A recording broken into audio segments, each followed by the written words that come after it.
Over the days, of course, we are reflecting on some of the Premier League clubs who've succeeded or not succeeded this season. Very much in the succeeded column is Aston Villa, of course, an exceptional season for them that saw them finish fourth in the Premier League. Of course, it will be Champions League football next season. We're asking everyone for a grade for this segment, and there it is. A's galore, an A- for Gab, because that's the way that Gab rolls. He marks out. And why A-, Gab? Because of what happened elsewhere away from the league? Well, no, yeah, because they're the European semi-final against Olympiacos, who, you know, I spoiler alert, they were in the Conference League. I don't want to give away how it went. They were in the final of it, but this was a two-legged encounter where I thought he was outcoached by Mendilibar, and the team should have done better. We're talking details. That's why he gets an A-. Otherwise, they would have had an A. Ah, there we go. A, simple. That didn't put you off, Shaq? No, that's fair enough. If we're looking forward for Aston Villa, you would look at what Newcastle did 2 seasons ago, and what they did last season, and how they fell off a cliff. How does Aston Villa not do that? It's how they manage their squad. I think what cost Newcastle is injuries in competing in the Champions League. And while, yes, Aston Villa competed in Euro Conference League, I think playing in the Champions League is a step up from that. And it takes its toll. It takes its toll on the players, mentally, physically. How can you rotate? How can you manage the squad? And also a little bit of luck. But saying that, this is a team and a manager who have that experience. Right. And in seasons gone by with different clubs, and probably can manage it as well as anybody. Is that true, Stevie? Yeah, I think that's the edge that Villa have over what happened to Newcastle last year. That the players have been through a season where they got to a stage where they're expecting to be in the top 4, but they were competing in Europe. That's not something that happened to Newcastle. This was a completely different ballgame for them, and particularly in the manager's side as well. Unai Emery knows Europe inside out. Newcastle didn't have that at all. So I think clearly they have to sign some more players. They have to sign better players than they have.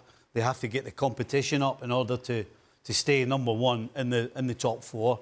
And obviously, if they want to compete and go further in the Champions League, then that has to happen as well. So a lot will come down to finances. Do they have the finances to go and do that? Because if they don't, and they expect to try and emulate what they've done this year, they'll find it difficult. And that's the thing, Gab. We saw towards the end of the season they're missing out on some key players. How much money do they have to spend? How big is the old war chest?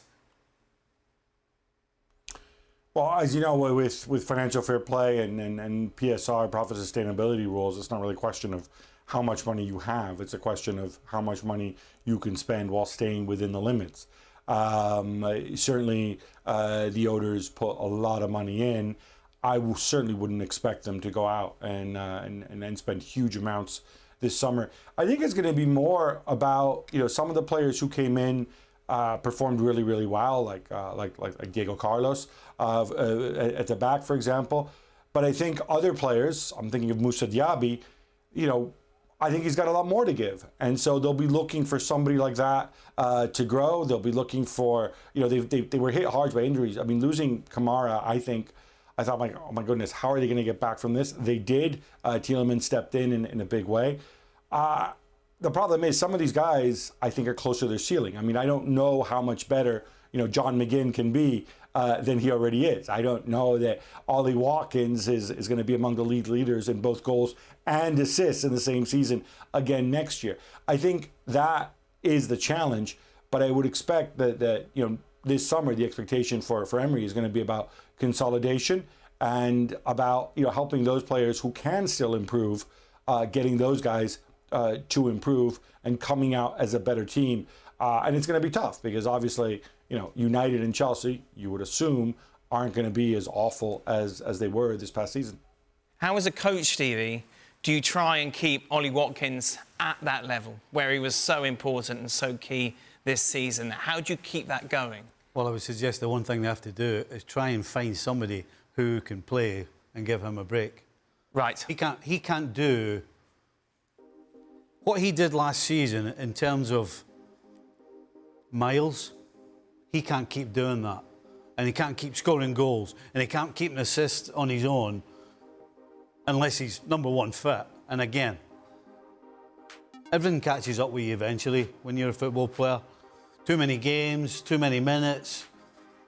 It just wears you down. So the first thing I would suggest they do is they get somebody, maybe not to replace him, but somebody who they can. But that's difficult, isn't it? Because you've got six Champions League games as opposed to 4 in the group. The problem is 8 Champions League games. They've set the bar.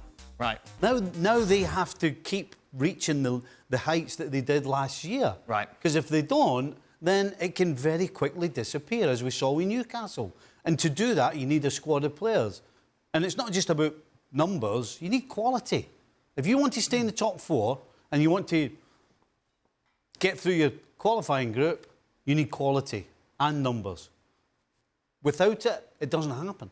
Frank, obviously you saw a lot of Unai Emery when he was at PSG. Has it surprised you, the job that he has done at Aston Villa? No, because we saw what he was able to do in Spain before and winning the Europa League many times and repeating and being consistent on everything he was doing. So I'm not surprised. And I think those kind of clubs like Aston Villa suits him very well, where he can work with younger players, not fighting with maybe mega stars or stars. And we saw that it didn't work with him with Paris Saint-Germain. He was struggling a little bit with Arsenal as well. Aston Villa is a perfect club for him to work and to improve the quality of the players. But I'm with the guys, and they will have to prove that. Consistency will be the key matter for him to show to the world that he's a fantastic coach again. And we need to keep the players, we need to sign other players, and he will have to make sure that they keep that level. Watkins, Martinez, Diego Costa, McKean, they have to have the same season, even better, and make sure they not get injured, because it's going to be a big, long, hard season. OK, Shaka's power rankings, not just on this season, just overall. Pep Guardiola, your number 1 manager. Is Unai Emery number 2? In English football, we're talking about. Yeah, in the Premier League. Not when you say not just this season. And listen, well, so if you were going to bring in a manager to manage your club, Arteta, and you had to pick of all the Premier League, you'd have Arteta over Emery. I'd probably have Mikel Arteta over Unai Emery. Despite what Emery's done. Despite what, yes, I just like, and Arteta has been given time, and probably one thing that Unai Emery may complain of not being given at Arsenal, and I think he's proven his worth. So I have Arteta in at number 2. I think also now it's easier to appreciate Unai Emery, or maybe kind of pinpoint some of the issues at the clubs where he failed, quote unquote. PSG had his issues. Every single manager that's come to that club since has had challenges, and you could argue that Unai Emery managed those better than most. You come into Arsenal immediately after Arsene Wenger. That's a hiding to nothing, and almost a thankless ask, trying to take over from somebody like Arsene Wenger and the importance that he had with not Arsenal only that, he was Football taking over a not very good Arsenal team. There was a reason Wenger left. Yes, I agreed, but Arsene Wenger's fingerprints were all over, and now you have to come and change. Arsene Wenger was in charge of that club for 20 years, or whatever it was, and all of a sudden now you have to change things to fit your mold, how you do things. That's a tough ask for anybody. So now, while immediately after getting the sack from Arsene Wenger, he goes back to Spain, and the feeling is, well, Unai Emery's a good manager in Spain, but nowhere else, kind of thing. Now, given the success of Aston Villa, you look back on those feelings, Russia included, and you could see where it was the club that had issues. And all of a sudden now, Unai Emery's coming to a club that's receptive to his ideas, that needed a manager such as him, and the success that they've been having. And you all of a sudden begin to appreciate his brilliance a lot more than you did a couple of years ago. But you're still 3rd on your power rankings. But still 3rd on my power rankings. Where's he on yours, Stevie? Do you know, I was just sitting there thinking, beauty is in the eye of the beholder. Oh, well, what a philosopher you Because are. I'm sitting here listening to Shaq and I'm thinking, people like Postecoglou, I mean, look at the difference in Tottenham that he's done. I mean, he's done it on his own. Look how close Luton were to staying up. Rob Edwards done an incredible So job. where are we going here? Well, there's different ways of looking at who you think's been fantastic. But I'm not And talking about just I'm not just talking about one season.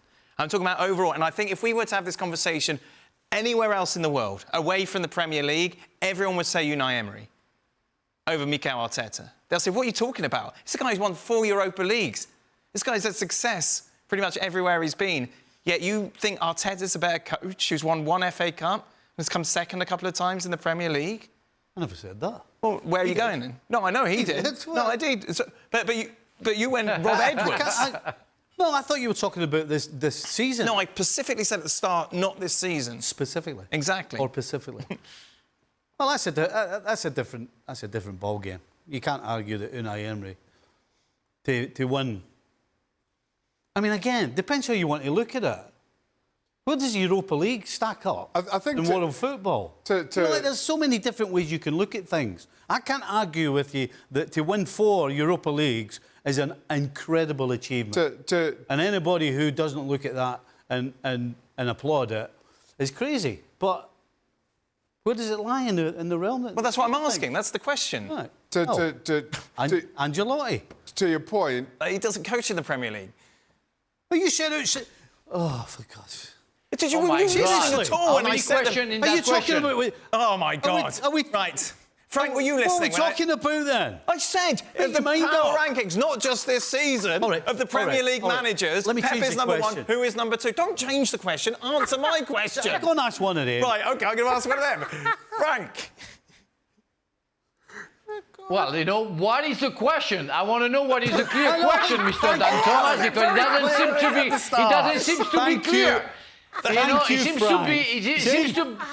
I am not. It seems no, to be it's- that you have many Well, he questions didn't in know. that question. I didn't And you know. start. He doesn't. He doesn't know. No. So, so far, here's the point, so though. far, you got 3 of the 4 of us have no here's- idea what here's- you're talking here's- about. He knew. He did nothing. He did. You had to correct him. no, here's the point. Here's the point to your question around Arteta and his accomplishments over Mikel Arteta. The one thing that Unai Emery has had that Mikel Arteta hasn't is time. It takes years to win 4 Europa Leagues, which Mikel Arteta hasn't. So to your final question, I say, if I'm picking a manager right now, I still go Mikel Arteta. Right. I think the confusion for our learned guests is you're talking about Premier League managers, but then you're relying on silverware won when managing other clubs. Gab Marcotti, do you understand the question? If you're talking, I think Shaka just kind of nailed it there. If you're asking me, who would you rather? I think at one point you said, who would you rather to walk in to manage your club, right? So if that is your criteria, would you rather have Unai Emery or Mikel Arteta? I think there's a strong case for Arteta in many ways, depending what kind of club it is.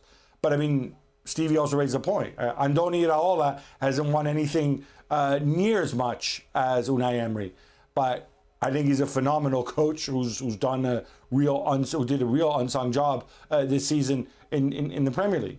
So it's a bit confusion, but yes, once you bring career achievement in it, if we don't count those guys who got sacked and what else, or those clubs who don't yet have managers, yeah, Unai Emery is probably number 2, unless you want to, I don't know, Ten Hag's still there. He's probably won more league titles and reached the Champions League semi-final. I don't know, anybody want to make an argument for him? No? Well, then it's probably Emery after Pep.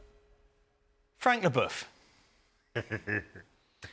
Well, you know, I'm starting to understand your question. Say yes, Guardiola is at the top, and according to the past and the experience of the other coaches, yes, of course, I put Unai Emery second best coach in the Premier League. and that's for sure because of what he won and the 4 European League that he won with I think it was Sevilla. So yeah, of course, it's better. Mikel Arteta still needs to get many other years in order to maybe reach the same level as Unai Emery. So yeah, second for Unai Emery. Very smooth. Thank you very much. Now, I'm going to ask you, Stevie, for your way too early prediction. This is a prediction for next season. Obviously, that it's quite way before the start of the new campaign. So I want a way too early prediction for next season. So way too early. So looking ahead to next season. Just make a prediction. Way too early prediction. Right, yes, for Aston Villa, not just life.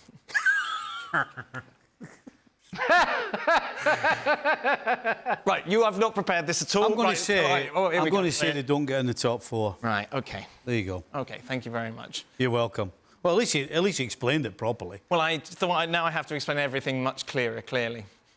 Well, yeah. No, I thought that was your job, wasn't it? Right, OK, all right, we can let it go. God, it's like being at home. Shaka. I think Villa gets into the top 4. Oh. I'll be honest, the whole new Champions League format is a little... I don't know what to make of it.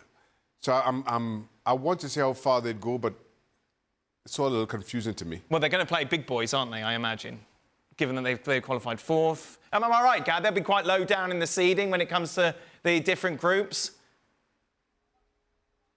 Well, first of all, there are no different groups. There's only one group. No, I know there's only one group, but there's tiers. different pots, aren't there, for the one big league? You're having a shocker. No, I'm not having a shocker. People are being very protective today. Well, because Shaka... Dan. Shaka... You Shut up, Dan. You wanted a way too The way it soon works, prediction sorry. from Shaka, and he's on about Villa. Go on, Gab. Dan, the thing about the tiers is you play against 2 teams from each tier, right? Mm-hmm. So it makes no difference. If you're in the top, if you're Real Madrid or Manchester City, you will play 2 teams from the top tier, 2 teams in the second tier, and so on all the way down. If you are Sheriff Tiraspol, I don't even know if they're going to qualify, presumably not.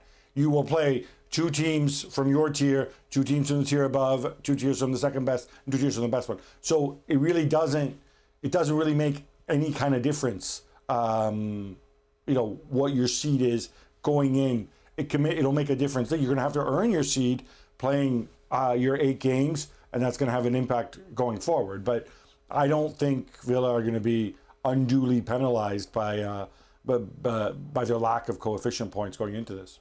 OK, so that was a poor point by me. We'll edit that out and much of this show when we put it out properly. Left it.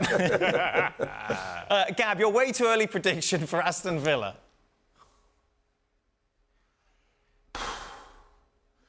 My way too early prediction for Aston Villa is, I think they'll get out. I think they'll reach the knockout stage of the Champions League. And I think inevitably it's going to cost them in the league, but I could see them finishing top 6. Frank? I don't think they're going to be in a first 4 next season because they're going to waste energy in the Champions League and it's going to cost.